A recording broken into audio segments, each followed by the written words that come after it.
भारत में महिलाओं से जुड़ा एक और कलंक भारत के नाम लग गया। वो है कोलकाता डॉक्टर रेप केस कांड, जिसमें डॉक्टर के साथ बलात्कार होता है, वो भी इतना जघन्य कि आप कल्पना नहीं कर सकते उस चीज़ की। इस वीडियो में इसके साथ हम और भी बहुत कुछ जानेंगे। इससे पहले कौन कौन से बलात्कार कांड हो चुके हैं, हमारा जो अपराध रिकॉर्ड ब्यूरो है उस बलात्कार के संबंध में क्या क्या डाटा प्रोवाइड कर चुका है, किस रेशियो से हमारे यहाँ बलात्कार के केस घट रहे हैं या बढ़ रहे हैं, और साथ ही जानेंगे कि इसका समाधान क्या हो सकता है, और उसके साथ आपके पॉइंट ऑफ व्यू को भी हम जानने का प्रयास करेंगे। तो फिलहाल जैसा कि आप देख रहे हैं, इस समय कोलकाता डॉक्टर रेप कांड है वो काफ़ी सुर्खियों में चल रहा है। उसमें पहले बताया गया कि हाँ, लेडी ने सुसाइड किया है। फिर कुछ समय बाद खबर आती है कि नहीं, सुसाइड नहीं है, गैंग रेप हुआ है, और वो भी इतना ब्रूटल कि आप कोई कल्पना नहीं कर सकता है उस चीज़ की। तो ये सब कहानी चल रही है और डॉक्टरों का प्रोटेस्ट भी हर जगह चल रहा है। काफ़ी सराहनीय बात है कि इस चीज़ में डॉक्टरों ने काफ़ी बढ़ के साथ दिया है और न्याय की मांग हो रही है। लेकिन अफसोस भी है मुझे, वो अफसोस ये है कि जब भी ऐसे केस होते हैं, अगर डॉक्टरी पेशा का व्यक्ति उसमें पीड़ित होता है तो डॉक्टर वाले ही क्यों उस चीज़ को सपोर्ट करते हैं, बाकी चीज़ें कहाँ, बाकी लोग कहाँ जाते हैं। वकील पेशे वाले व्यक्ति के साथ कोई भी घटना होती है तो वकील पेशे वाला व्यक्ति खड़ा हो जाता है हर जगह, हर चौराहे प्रोटेस्ट करने के लिए। बाकी के लोग सपोर्ट क्यों नहीं करते हैं इस चीज़ का? क्या अभी आपने सोचा है कभी इस बारे में? नहीं सोचा है तो सोचना चालू करिए। सोचिए इस बात को कि जब भी वो जो लेडी थी जिसके साथ वो ऐसे जघन्य अपराध हुआ, क्या वो एक सिर्फ डॉक्टर थी? क्या वो सिर्फ एक भारतीय नागरिक थी? क्या वो किसी की सिर्फ बेटी ही थी? जी नहीं, वो भारतीय नागरिक होने के साथ साथ समाज की बेटी थी, ना कि किसी एक पर्टिकुलर पर्सन की बेटी थी, हमारे देश की बेटी थी। लेकिन समाज में इस समय नई तरह की विचित्र घटनाएं चल रही हैं। जब लोगों पे खुद पे बीतती है तब उस चीज़ के इंसाफ मांगने के लिए उतारू हो जाते हैं, जागृत होते हैं। बाकी चीज़ें घटनाएं होती हैं तो कहते हैं हमारा इससे क्या लेना देना, हम इससे प्रभावित नहीं हो रहे हैं। लेकिन समय आ गया है इस चीज़ का, जब हमें, आपको, सबको, पूरे समाज को एक होना पड़ेगा किसी भी अपराध के प्रति, चाहे वो छोटा हो या बड़ा हो। क्योंकि अब वो समय नहीं रह गया है कि न्याय कोर्ट में केस करने से ही मिल जाएगा। क्योंकि बीते कुछ वर्षों से आप देख रहे होंगे, न्याय पाने के लिए एक नया स्टेप निकल के आया है। हड़ताल करना पड़ेगा आपको, डिमांड करना पड़ेगा आपको सरकार से, सरकार पे दबाव डालना पड़ेगा आपको, तब जाके आपको न्याय मिलेगा। वो भी न्याय कैसा? त्वरित नहीं होगा, उसमें भी काफ़ी कुछ डिले होगा। आपको टरकाने का प्रयास किया जाएगा, बहलाने का प्रयास किया जाएगा, झूठे वादे भी हो सकते हैं उसमें। तो ऐसी ऐसी प्रक्रियाएं चल रही हैं हमारे समाज में कि अपराध होने के बाद भी हमें न्याय के लिए डिमांड करना पड़ता है, हड़ताल करनी पड़ती है। क्या इस समाज में कानून व्यवस्था इतनी लाचार हो गई है, कमज़ोर हो गई है? आप खुद देखिए, जब रेप होता है उससे पहले कितनी महिलाएं ऐसी न्यूज़ में रिपोर्ट्स आती है कि वो रेप केस रजिस्टर तो करवाना चाहते हैं, लेकिन वहाँ का जो इंचार्ज या कुछ भी जो होता है मेन हेड, वो केस को रिपोर्ट नहीं करता है। ऐसे तमाम केस आते हैं आपके सामने। सोचिए हमारे देश में कानून व्यवस्था की क्या स्थिति हो चुकी है। क्या इस तरह से बेटी बचाओ बेटी पढ़ाओ को आगे बढ़ाया जा सकता है? क्या महिलाएं हमारे यहाँ कितनी सुरक्षित हैं? जो कि प्रोफेशनल हैं वो भी अब नहीं सुरक्षित हो रही हैं, क्योंकि एक पब्लिक प्लेस था। ऐसा भी नहीं है कि बहुत सुनसान जगह पे वो गई हो, कुछ हुआ हो, वो पब्लिक प्लेस, उसके बावजूद ऐसी घटनाएं होती हैं। हद तो तब होती है उसमें जख्मों पे नमक छिड़कने वाले बेहुदे लोग आ जाते हैं। जैसे जहाँ पे रेप कांड हुआ वहाँ के जो हेड थे उसने कहा कि ऐसी जगह पे उसको जाना ही नहीं चाहिए था। क्या मजाक है ये। मतलब अब क्राइटेरिया डिसाइड होगा कि कौन सी लेडी कहाँ जाए और कहाँ ना जाए। ये लोकतंत्र है, ये फ्रीडम है हमारे यहाँ का। और भी कुछ सुनिए स्टेटमेंट, फिर स्टेटमेंट आएगा कभी किसी का। छोटे कपड़े पहनती थी, लड़कों के साथ बहुत घूमती थी, फ़ोन पे बिजी रहती थी। ऐसे तमाम कटाक्ष सुनने को कभी कभी हमको मिल गए हैं। बाकी जो पुराने रेप कांड हुए हैं उसमें, जैसे रेप कांड हमारे यहाँ का कलंक बनता जा रहा है, प्रथा चल रही है इसकी। अब जैसे अपराधियों को जैसे डर का कोई, कानून का कोई डर ही नहीं रह गया है, इसीलिए तो रेप कांड इतने बढ़ रहे हैं। आपको बता दें, इससे पहले निर्भया कांड हुआ, उन्नाव कांड हुआ, डॉक्टर चेन्नई की जो डॉक्टर थी प्रियंका रेड्डी, उनके साथ सामूहिक रेप हुआ। कठुआ रेप कांड हुआ जो कि एक बच्ची थी, माइनर थी, उसके साथ हुआ।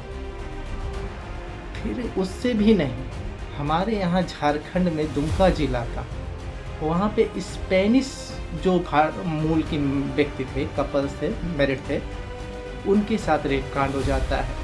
जो कि ब्लॉगर्स होते हैं, वो घूम घूम के अपनी ब्लॉगिंग करते थे मोटरसाइकिल से, लेकिन उन्होंने एक सड़क के किनारे टेंट लगा लिया और वहाँ के 7 व्यक्तियों ने उस महिला के साथ रेप किया। तो सोचने वाली बात है कि नहीं कि हमारे देश में अब क्या चल रहा है। क्या इसमें सिर्फ कानून व्यवस्था का ही कमी नज़र आ रही है? जी नहीं, इसमें सिर्फ कानून व्यवस्था और सरकार की कमी नहीं है, इसमें कमी हमारी है, आपकी है, समाज की है, पूरे देश की है। क्योंकि सिर्फ कानून व्यवस्था को एकदम कठोर बना देने से कोई अपराध रुक नहीं जाता है। उसके लिए हमें आपको मिलजुल के प्रयास करना होगा। कैसे? स्टार्ट अपने घर से करिए, अपने बच्चों को अच्छी शिक्षा दीजिए, नारियों के प्रति सम्मान भावना का जागृत करिए, उन्हें बताइए कि हाँ ये करना कितना उचित है और इस चीज़ को करना कितना अनुचित है, इसके फर्क को समझाइए। शुरू से ये शिक्षा दीजिए, उनके दिमाग में भरिए, ना कि ये भरिए कि जातिवाद क्या है, संप्रदायवाद क्या है, इसको फॉलो करो, ये सब नहीं। पहले उन्हें एक अच्छा व्यक्ति बनाइए, उनके चरित्र का विकास करिए, तब जाके हमारे देश में ऐसे अपराधों पे नियंत्रण पाया जा सकता है। नहीं तो कानून कितने भी जघन्य बना लीजिए, कितने भी निष्ठुर बना लीजिए, लेकिन कानून ही सिर्फ दंड ही किसी अपराध को रोकने का एकमात्र उपाय कभी नहीं हो सकता है।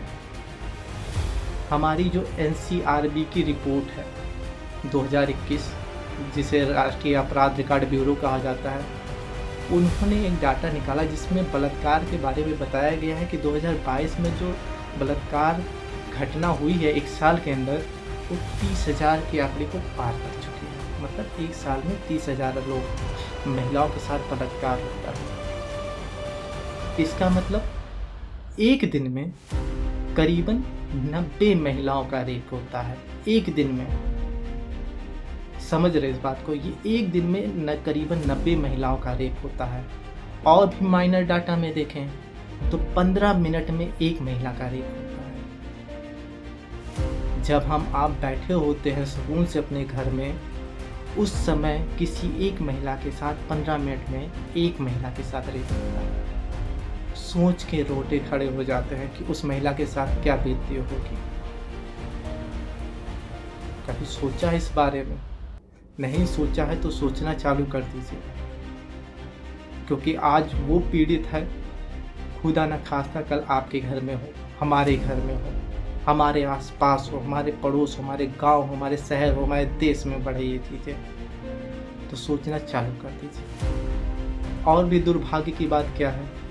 दुर्भाग्य तो तब है कि जो भी रेप केस के मुकदमे दर्ज होते हैं, उसमें से सिर्फ 27 से 28% ही रेप केस के मुकदमे में जो कन्विक्शन मिल पाता है। मतलब अगर किसी अभियुक्त को बनाया गया है कि वो रेप केस किया है, मतलब रेप कांड किया है, तो ऐसे अभियुक्तों को सज़ा नहीं मिल पाती है, लैक ऑफ एविडेंस, साक्षी नहीं मिल पाते हैं। कभी कभी तो साक्ष्यों के साथ टेम्परिंग हो जाती है, कभी कभी तो पीड़ित को डरा धमका के केस वापस लेने तक का ही दबाव डालाया जाता है। कभी कभी तो उन्हें मुआवजे, जुर्माने, भारी भरकम राशि देके भी उनको केस को वापस लेने पे दबाव बनता है। कभी कभी तो ऐसे न्यूज आते हैं कि सुन के दिमाग खराब हो जाता है कि क्या हो रहा है, कि रेप पीड़िता के साथ ही जिस व्यक्ति ने रेप किया है उसको रक्षाबंधन बंधवा दिया जाता है, उससे शादी करवा दी जाती है। क्या हो रहा है? इसका मतलब चलन आप किस चीज़ को बढ़ावा दे रहे हैं? समझ रहे हैं आप चीज़ को? कि मतलब एक पुरुष आता है, एक लड़की पसंद आई, हाँ शादी नहीं हो पाई उस लड़की से उसकी, तो क्या करे? रेप कर दे। कोर्ट में तो आदेश आ ही जाते हैं, भैया रक्षाबंधन बांधोगे या उस लड़की का उस पुरुष से शादी कर दो। किस बात का प्रोत्साहन दिया जा रहा है हमारे न्याय व्यवस्था में? ऐसी बहुत सारी चीज़ें हो रही हैं जिसको सोचोगे ना तो आपके दिमाग हिल जाएंगे कि ऐसा ऐसा भी हमारे समाज में अब चल रहा है। कन्विक्शन रेट जो हमारे यहाँ 27 से 28% है कि उसी उतने ही अभियुक्त को ही सज़ा मिल पाती है, बाकी सब लैक ऑफ एविडेंस में छूट जाते हैं, मैंने बताया। वहीं बाहरी यूरोपीय देशों की बात करें तो जो कन्विक्शन रेट है वो 70% है, एबव है। कहीं कहीं के तो 90% है कि अगर किसी महिला ने कोई ऐसा केस हुआ है किसी महिला के साथ तो उसमें उसको न्याय जरूर मिलता है। लेकिन हमारे यहाँ कन्विक्शन रेट इतना पुअर है कि आप अंदाज़ा नहीं लगा सकते हैं। कानून व्यवस्था इतनी जटिल है कि उस चीज़ को फ़ायदा उठाते हैं ऐसे लोग। कोर्ट में इतनी महंगी फीस है कि वहाँ तक कोई अफोर्ड नहीं कर सकता है अगर किसी गरीब तबके के व्यक्ति के साथ ऐसा घटना होता है। सोचिए इस बात और नारी का सम्मान करिए। ये जो जरूरी नहीं है कि किसी रेप को ही बहुत बड़ा अपराध माना जाए नारी के प्रति, ये जरूरी नहीं है। आपका हर वो एक्टिविटी जो किसी महिला को ठेस पहुंचाए, वो चाहे वल्गर कमेंट ही क्यों ना हो, वो चाहे ऑफलाइन हो चाहे ऑनलाइन हो, सब अपराध की श्रेणी में आता है।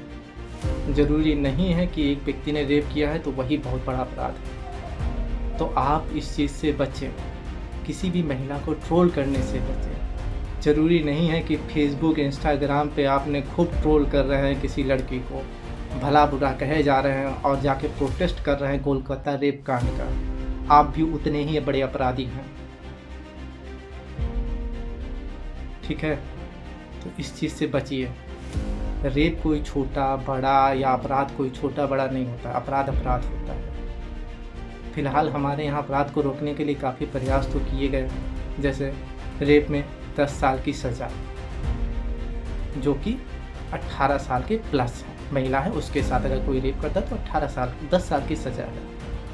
वहीं 12 साल के नीचे की अगर लड़की है उसके साथ रेप होता है तो सज़ा मौत दी जाती है। लेकिन क्या रेप को एक ऐसी कैटेगरी में बांटना उचित है? क्योंकि रेप नहीं होता है, किसी महिला की आत्मा के साथ खिलवाड़ होता है। इस बात को समझिए। आप किसको शारीरिक क्षति नहीं पहुंचा रहे हैं, आप उसकी आत्मा को चोट पहुंचा रहे हैं, जिसको भरना कभी भी पॉसिबल नहीं है मेरे दोस्तों, कभी भी पॉसिबल नहीं है। तो इस बात को समझिए और इस चीज़ को, अपराध को होने से रोकिए। आप खुद इस चीज़ को रोक सकते हैं। तो मैं बहुत भावुक हो चुका हूँ और हो सकता है मेरी आंखों से आंसू भी टपके, तो इसमें कोई दो राय नहीं है। लेकिन इस चीज़ को रोकिए। आप ये कर सकते हैं, हम ये कर सकते हैं, अपने समाज को बदल सकते हैं। तो मिलते हैं किसी नेक्स्ट वीडियो में नए ज्ञान के साथ। मैं उम्मीद करता हूँ मैं आपको बदलते रहूँगा, चाहे जो हो जाए मैं अपने समाज को बदल के ही रहूँगा, ये मैंने ठान लिया है। फिलहाल के मिलते हैं नेक्स्ट वीडियो में, तब तक के लिए जय हिंद, जय भारत।